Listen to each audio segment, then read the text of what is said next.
Pangagit istorya na lang mo, tangawan kayo, ginataya ka, pasay naman ang ito sa ilan.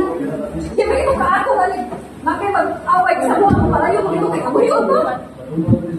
Kadungog sila istorya mo. Ayaw pag-ingana ha, nagdako to din rin mo. Hadlok, maghalog na yung mag-away gani, palayo mo na ito. O niya, kaya mong pasayin na nung ingana. Ito ay durang din mo yung pagiging ang kwarta sa ako ng anak na sa'yo na lang yung patay yung tao. Ha? Ay, miss ka ako, kayo na una. Sige na, ako mo yun. Nag-ako niya, nalamukan sa kinabuhi. Ha? Mag-atos dun ka sa kinuha. Kaya kung tagsama yan, mala ka. May baho ka? Ang kasakit, may mali sa mong kinuha. Sabi pa ito, ang suklik. Ha? Naginuodong na tanong ko sa mong kinuha ko. May sukul ang tao yung ipatay.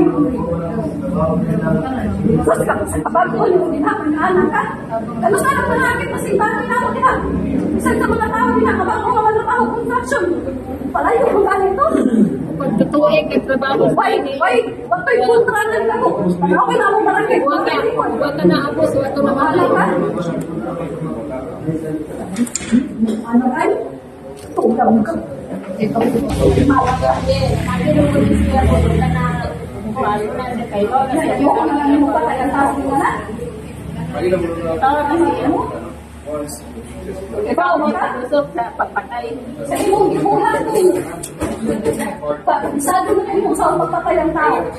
Dala sa siyang naong sa mamamatay ikaw. Ako may suon.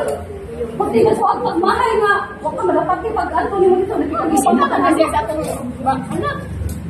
Walang sa lang, Hesla. Isuti na lang yung kapag-alto. Ha? Ganos sa pagkakaiba, Ano yung ako sa pagkakaiba? Ano yung ako sa pagkakaiba?